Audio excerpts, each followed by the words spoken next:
Invest ചെയ്യാന്ന് പറയുന്നുണ്ടല്ലോ. നിങ്ങൾക്ക് എന്തെങ്കിലും ഞാൻ ഈ പറയുന്ന കാര്യങ്ങൾക്ക് മനസ്സിലാവുന്നുണ്ടോന്ന് എനിക്കറിയില്ല. ഇൻവെസ്റ്റ് ചെയ്യുന്നതിന്റെ ഉദ്ദേശം എന്താന്ന് പറഞ്ഞു കഴിഞ്ഞാൽ നമുക്ക് മാക്സിമം പാസീവ് ഇൻകംസ് ഉണ്ടാക്കിയെടുക്കുക.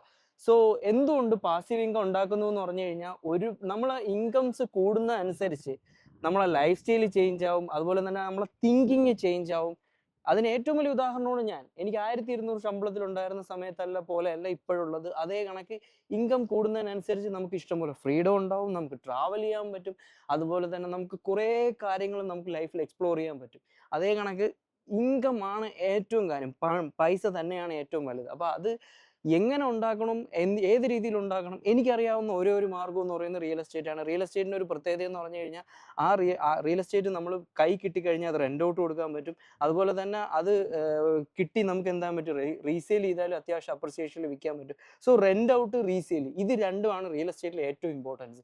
സോ ഇത് നമുക്ക് കിട്ടുന്നതുകൊണ്ട് എന്താണ്, നമുക്ക് അത്യാവശ്യം നമ്മളെ ഇൻകം ജനറേറ്റ് ചെയ്യാൻ പറ്റുന്നുണ്ട്. ഇതാണ് ഇൻവെസ്റ്റ്മെന്റ് എന്ന് പറഞ്ഞിട്ട് ഞാൻ നിങ്ങളുടെ അടുത്ത് എപ്പോഴും പറയുന്നത്.